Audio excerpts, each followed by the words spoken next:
اللہم صلی علی محمد اللہم صلی علی محمد وعلی آلہ وصحبہ وسلم اللہم صلی علی۔ عمر مبارک کی 40ویں بہاریں شروع ہو گئیں۔ اب آپ صلی اللہ علیہ وسلم پر وہ حقیقت کھلنی شروع ہو گئی جس کی آرزو میں آپ صلی اللہ علیہ وسلم جی رہے تھے، جس کی برسوں سے تلاش تھی اور جس کے لیے آپ صلی اللہ علیہ وسلم انتہائی بے تاب تھے۔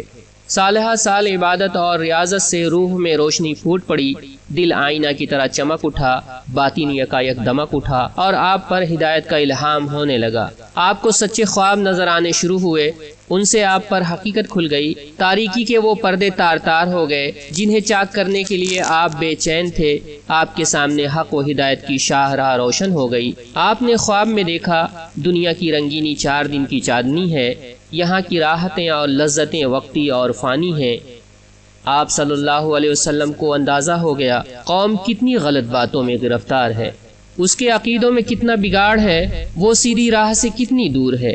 آپ یہ جان گئے تنہا اللہ ہی سب کا معبود ہے، وہی سب کا الہ ہے، وہی سب کا حاکم ہے، سارے اختیارات کا مالک وہی ہے، اس کا کوئی شریک اور ساجی نہیں، سارے انسان اسی کے بندے ہیں، زمین و آسمان اسی کے تابع ہیں، وہ سب کو اس کے کیے کا بدلہ دے گا، ذرہ برابر نیکی ہوگی وہ بھی سامنے آئے گی، بدی ہوگی وہ بھی سامنے آئے گی۔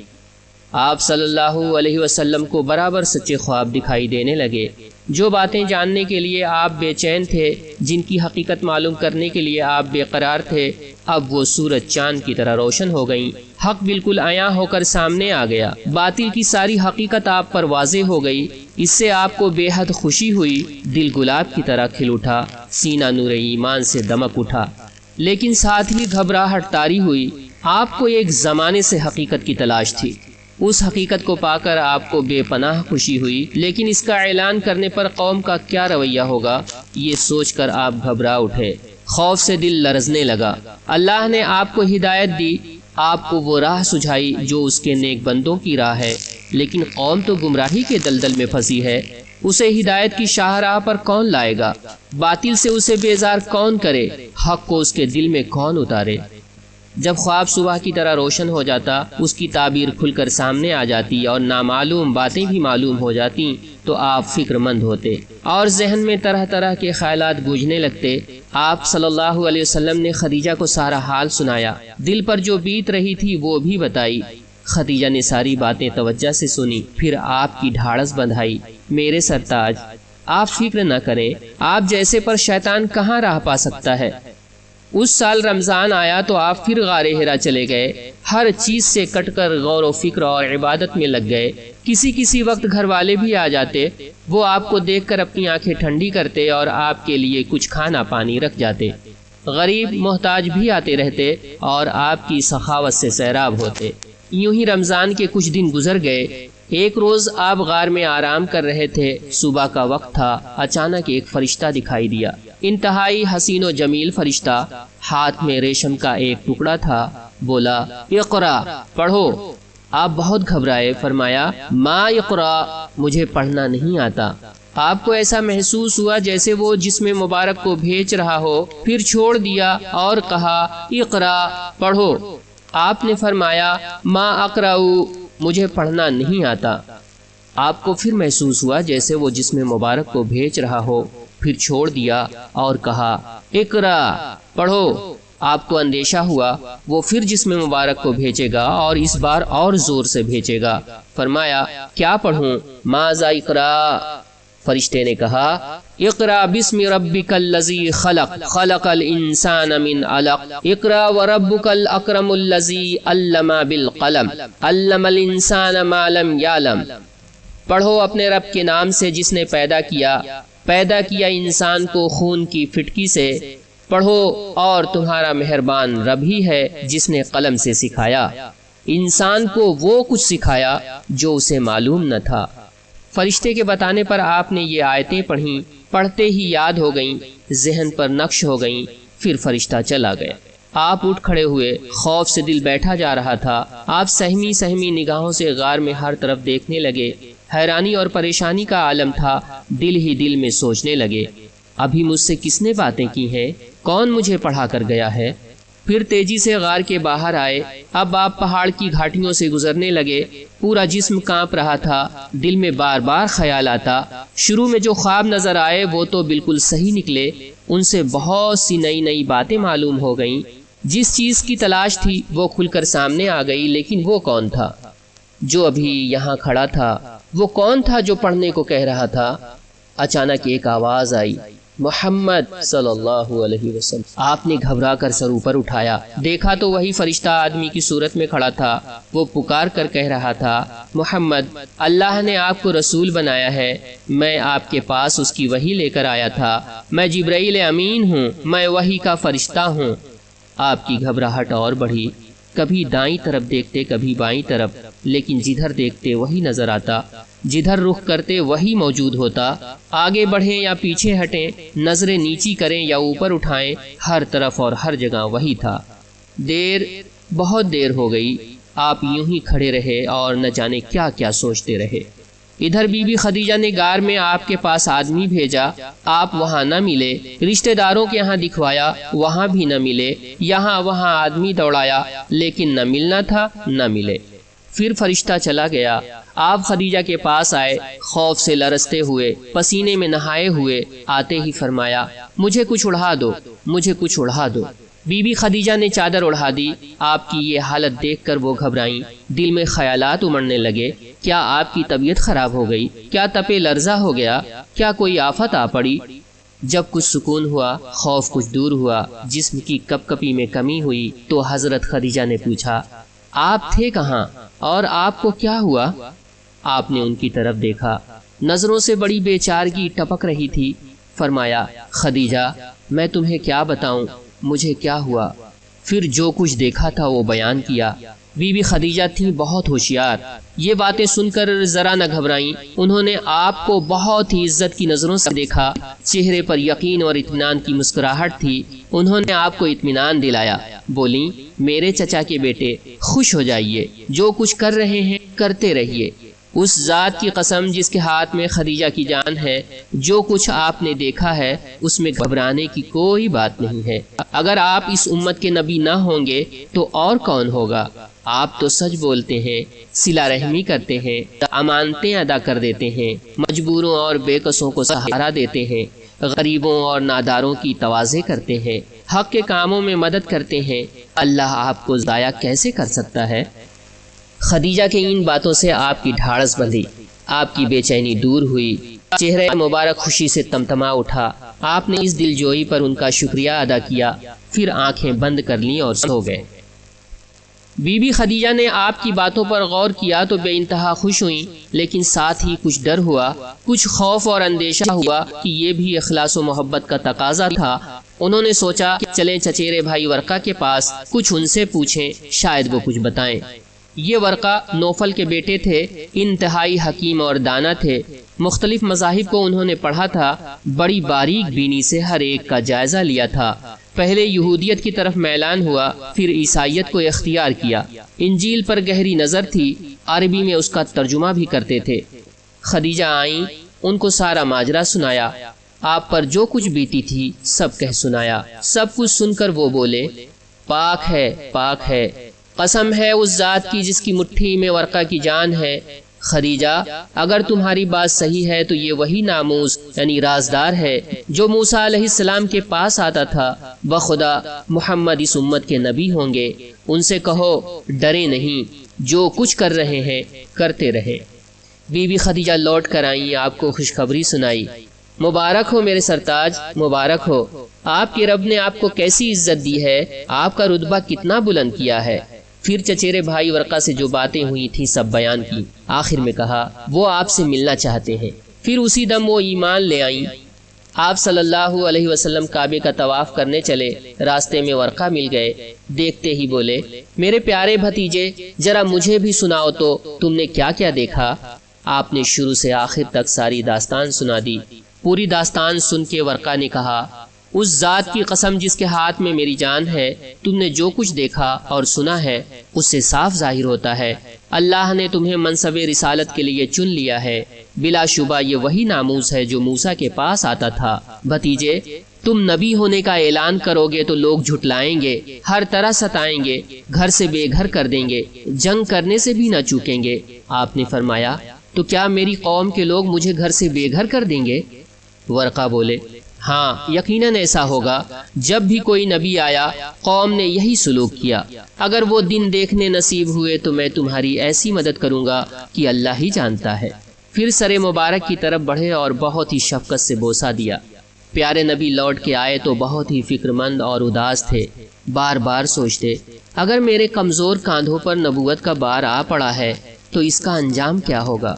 میں لوگوں کو کیسے بلاؤں؟ سیدھی راہ کیسے سجھاؤں؟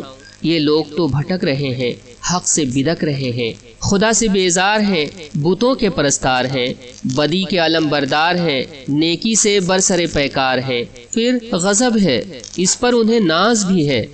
غرض دل میں خیالات کا ایک طوفان اٹھا اور آپ وحی کا انتظار کرنے لگے۔ اب فرشتے کا انتظار تھا، اسی فرشتے کا جسے آپ نے دیکھا تھا، جسے ورقہ نے ناموس موسیٰ کہا تھا، اور جس کے آنے پر خدیجہ رضی اللہ تعالی عنہا نے آپ صلی اللہ علیہ وسلم کو مبارکباد دی تھی۔ انتظار کرتے رہے لیکن جبرائیل نہ آئے، آپ پر کوئی وحی نہ ہوئی۔ دل میں پھر ایک طوفان اٹھا، اس وقت میں کیا کروں؟ لوگوں کو کس طرح دعوت دوں؟ یہ سمجھانے کے لیے جبرائیل کیوں نہ آئے؟ جبرائیل نے ملنا کیوں چھوڑ دیا؟ جبرائیل پھر کوئی پیغام کیوں نہ لائے؟ آپ بہت فکر مند ہوئے، وہ دمکتا ہوا چہرہ بجھ گیا، ہنستا ہوا دل رونے لگا۔ بی بی خدیجہ کا بھی کچھ یہی حال تھا، وہ بھی آپ کی طرح بہت فکر مند ہوئیں، رات و دن غم میں گھلنے لگیں، لیکن ضبط سے کام لیا، دل کا غم چہرے پر نہ آنے دیا، جہاں تک ہو سکا تسلی دی، جس طرح ہو سکا آپ کا دل بہلایا۔ آپ پھر غار حرا جانے لگے، دن رات وہیں رہتے، عبادت کرتے اور اپنے رب سے کہتے، اے میرے رب، تو نے مجھے نبی بنایا تھا، پھر یہ کیا ہو گیا؟ تو نے مجھے چھوڑ کیوں دیا؟ غم سے سینہ جل رہا تھا، ایک آگ تھی جو سلگ رہی تھی، ایک شعلہ تھا جو دہک رہا تھا۔ کبھی بے خود ہو کر آپ گھاٹیوں میں پھرنے لگتے، کبھی پہاڑوں کی چوٹیوں پر چڑھ جاتے اور چاہتے کود کر جان دے دیں۔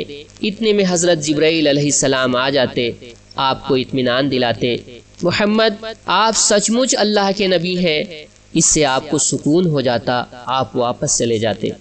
کچھ دنوں بعد پھر وہی کیفیت ہوتی اور پھر پہاڑوں پر چڑھ جاتے کہ کود کر جان دے دیں۔ حضرت جبرائیل علیہ السلام سامنے آتے اور اسی طرح اطمینان دلاتے، آپ واپس چلے جاتے۔ آپ کے دل پر یہ کیسی چوٹ تھی، روح میں کتنی چبھن تھی، ذہن پر کتنا بوجھ تھا، وحی کا رک جانا کتنا بڑا عذاب تھا۔ شاید رب نے مجھے چھوڑ دیا، یہ خیال ایک چبھتا ہوا نشتر تھا۔ ایک دن آپ کہیں سے گزر رہے تھے، یکا یک آسمان سے آواز آئی، سر اٹھا کر دیکھا تو وہی فرشتہ جو غار حرا میں آیا تھا فضا میں ایک کرسی پر بیٹھا تھا۔ فرشتے کو دیکھتے ہی آپ ہلنے لگے، کانپنے اور لرزنے لگے۔ پہلی بار بھی آپ کا جسم کانپ رہا تھا، ہوا کے پتوں کی طرح ہل رہا تھا۔ کیا یہ کانپنا اسی طرح کا تھا؟ کیا یہ ہلنا اسی جیسا تھا؟ خوف اور گھبراہٹ کا، رعب اور دہشت کا؟ نہیں، اس میں مسرت کی حلاوت تھی، خوشی اور اطمینان کی ٹھنڈک تھی۔ آپ اسی حال میں گھر آئے، فرمایا، مجھے کچھ اڑھا دو، مجھے کچھ اڑھا دو۔ آپ پہ ایک چادر ڈال دی گئی کہ اتنے میں وہی فرشتہ وحی لے کر آ گیا۔ یا ایھا المدثر قم فانذر وربک فکبر وثیابک فطہر والرجز فاہجر۔ اے کپڑے میں لپٹنے والے، اٹھو، لوگوں کو ڈراؤ اور اپنے رب کی بڑائی بیان کرو، اپنا دل پاک رکھو، شرک کی ناپاکی سے الگ رہو۔ اب کلیجے کو ٹھنڈک نصیب ہوئی، ذہن کو سکون مل گیا، طبیعت کو اطمینان ہو گیا، سب اندیشے دور ہو گئے، سارے خطرے جاتے رہے۔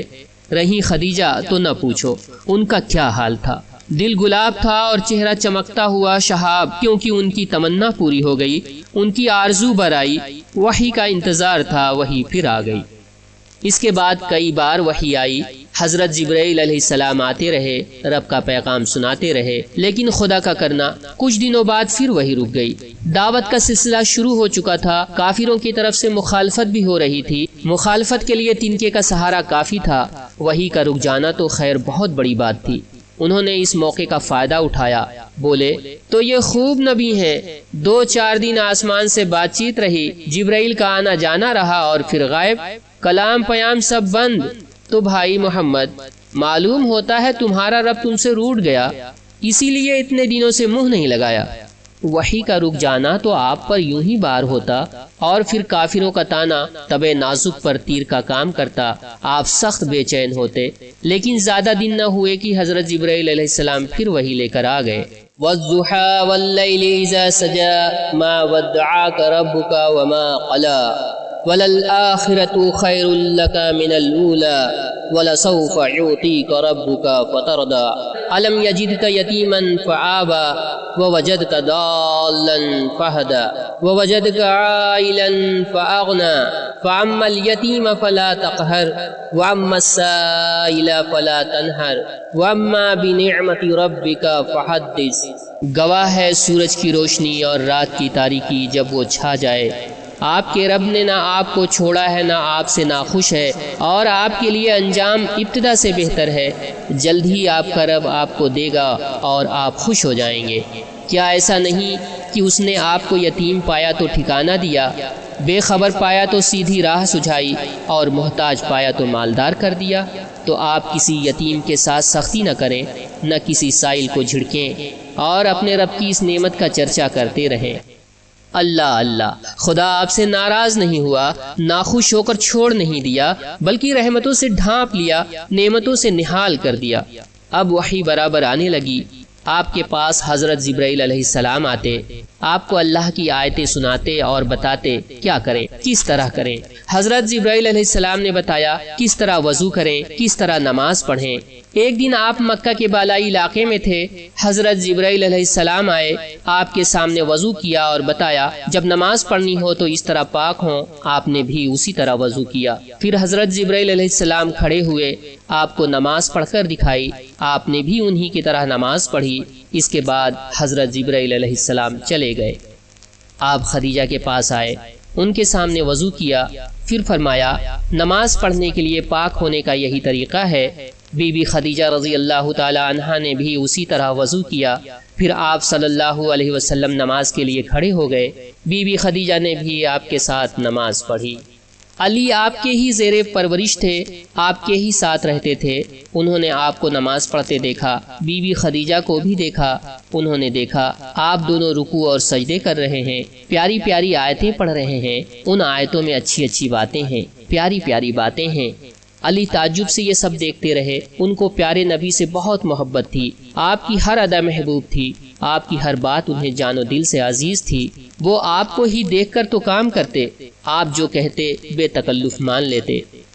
لیکن آج تو میں پہلی بار دیکھ رہا ہوں، اور کبھی تو آپ اس طرح سجدے نہ کرتے تھے، اتنی پیاری پیاری آیتیں بھی میں نے آج ہی سنی۔ علی گہرے سوچ میں پڑ گئے۔ آپ نماز سے فارغ ہوئے تو پوچھا، بھائی جان یہ کیا ہے؟ حضور یہ اللہ کا دین ہے، اسی دین پہ چلنے کا اللہ نے حکم دیا ہے، اللہ کے جتنے رسول آئے سب یہی دین لے کر آئے۔ علی کو بہت تعجب ہوا، انہوں نے پوچھا اچھا یہ رکوع اور سجدے کیسے؟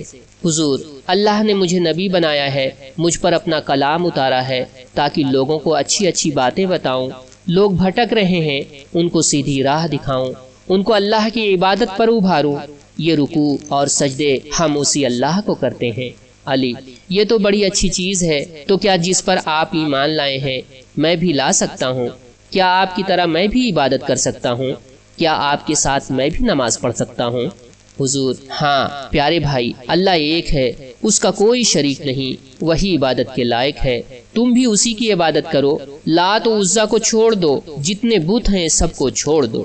علی اچھا ذرا میں ابا جان سے پوچھ لوں۔ رات بھر علی کو نیند نہ آئی، وہ جاگتے رہے، آپ سے جو کچھ سنا تھا، جو کچھ کرتے دیکھا تھا، سب پر غور و فکر کرتے رہے۔ صبح ہوئی تو بولے میں آپ پر ایمان لاتا ہوں، آپ کی پیروی کا عہد کرتا ہوں، مجھے بابا جان سے پوچھنے کی ضرورت نہیں، بتائیے اب میں کس طرح رکوع کروں، کس طرح سجدے کروں اور کس طرح اللہ کا کلام پڑھوں۔ آپ نے انہیں نماز سکھا دی، جو آیتیں نازل ہوئی تھیں وہ بھی یاد کرا دیں۔ اب جب بھی آپ نماز پڑھتے علی آپ کے ساتھ ہوتے، علی اور زید ایک ساتھ ہی رہتے، بھلا وہ علی سے پیچھے رہنے والے کب تھے؟ وہ بھی ایمان لے آئے اور شوق سے دین کی باتیں سیکھنے لگے۔ اس طرح سب سے پہلے بی بی خدیجہ ایمان لائیں، پھر علی اور زید اسلام لائے اور مرتے دم تک آپ سے چمٹے رہے۔ ان کا آپ صلی اللہ علیہ وسلم کا جب سے ساتھ ہوا، انہوں نے آپ کو بہت بڑا انسان پایا، آپ کو حد درجہ شریف اور نیک دل پایا اور نہ جانے کیا کیا پایا۔ یہی وجہ ہے کہ ان کو آپ سے بے پناہ محبت ہو گئی، آپ کی رفاقت ان کے لیے آرام جان بن گئی۔ یوں سمجھنا چاہیے وہ دونوں اسلام کی دعوت ملنے سے پہلے ہی اسلام لا چکے تھے۔ اس کے بعد ابو بکر ایمان لائے۔ یہ ابو قحافہ تیمی کے بیٹے تھے اور آپ کے گہرے دوست تھے۔ آپ کی سچائی اور پاک بازی سے بہت متاثر تھے، اسی لیے بہت محبت کرتے، بے انتہا ادب و احترام کرتے اور آپ کی صحبت کو غیر معمولی نعمت سمجھتے۔ دل کو دل سے راہ ہوتی ہے، آپ بھی ان سے بڑی محبت کرتے، بہت ہی پیار و اخلاص سے ملتے۔ آپ نے جوں ہی اسلام کی دعوت دی، قرآن کی چند آیتیں سنائیں، انہوں نے آبائی دین کو دونوں ہاتھوں سے سلام کیا اور کلمہ پڑھ کر اسلام میں آ گئے۔ آپ صلی اللہ علیہ وسلم نے اسلام کی دعوت دی اور دین کی خوبیاں بیان کی تو ان کی زبان سے بے ساختہ یہ الفاظ نکلے جو اخلاص و عقیدت میں ڈوبے ہوئے تھے۔ میرے ماں باپ آپ پر قربان، آپ نے سچ فرمایا اور سچ بولنا آپ کا کام۔ میں گواہی دیتا ہوں اللہ کے سوا کوئی معبود نہیں اور آپ اللہ کے رسول ہیں۔ بی بی خدیجہ رضی اللہ تعالی عنہا نے یہ باتیں سنی تو مارے خوشی کے ان سے رہا نہ گیا، فوراً سر پر نقاب ڈالی اور سامنے آ کر مبارکباد دی۔ ابو قحافہ کے بیٹے، واقعی آپ بڑے خوش نصیب ہیں، دونوں جہان کی دولت آپ نے سمیٹ لی، اس پر مجھے کتنی خوشی ہے، یہ میرے لیے ناقابل بیان ہے۔ ابو بکر رضی اللہ تعالیٰ عنہ اسلام لائے تو آپ کو بڑا سہارا ملا، آپ کا حوصلہ کافی بلند ہو گیا اور کام کے لیے میدان خاصا ہموار ہو گیا۔ حضرت ابو بکر رضی اللہ تعالیٰ عنہ بہت رحم دل اور نرم مزاج تھے، ساری قوم ان کی عزت کرتی، چھوٹے بڑے سب احترام کرتے۔ وہ قریش کے بہت اونچے گھرانے سے تھے، ان کے بھلے برے سب ان کی نگاہ میں تھے، تجارت ان کا پیشہ تھا، اس میں بڑی برکت ہوتی۔ اللہ نے خوب دولت دی، دولت کے ساتھ دل بھی دیا، مال آتا رہتا، دل کھول کر خرچ کرتے رہتے۔ سوجھ بوجھ اور دانائی بلا کی تھی، مشکل سے مشکل بات چٹکی بجا لاتے حل کر دیتے، ہر معاملے میں لوگ ان سے مشورہ کرتے، یوں بھی ان کے پاس آ کر بیٹھا کرتے۔ ان میں کچھ ایسی باتیں تھیں جو دلوں کو موہ لیتی۔ اب ابو بکر رضی اللہ تعالی عنہ بھی اسلام پھیلانے لگے، جو لوگ ان کی سوجھ بوجھ اور ایمانداری سے متاثر تھے ان کو دین کی باتیں بتاتے اور اسلام لانے کی دعوت دیتے۔ بہتوں نے ان کی بات مان لی اور اسلام لے آئے۔ جو لوگ پہلے اسلام لائے وہ یہ ہیں: عثمان بن عفان، زبیر بن عوام، عبد الرحمن بن عوف، سعد بن ابی وقاص اور طلحہ بن عبید اللہ۔ یہ سارے لوگ حضرت ابو بکر رضی اللہ تعالیٰ عنہ سے متاثر ہو کر اسلام لائے۔ پھر جراح کے بیٹے ابو عبیدہ اور ابو ارقم کے بیٹے ارقم اسلام لائے۔ پھر بہت سے لوگ اسلام لائے، مرد بھی عورتیں بھی۔ جو عورتیں اسلام لائیں ان میں پیارے نبی صلی اللہ علیہ وسلم اور حضرت ابو بکر رضی اللہ تعالیٰ عنہ کی بیٹیاں بھی شامل تھیں۔ دوستو، اگر ویڈیو آپ کو پسند آتا ہے تو آپ اسے لائک کریں، شیئر کریں، کمنٹس کریں، اور اگر ابھی تک آپ نے ہمارا چینل سبسکرائب نہیں کیا ہے تو اسے سبسکرائب کریں۔ سیرت النبی کا یہ سلسلہ ابھی جاری ہے، اس لیے سبسکرائب کر کے بیل آئیکن ضرور دبا دیں تاکہ آنے والی اس کڑی کے ویڈیو کا نوٹیفیکیشن آپ کو ملتی رہے۔ شکریہ۔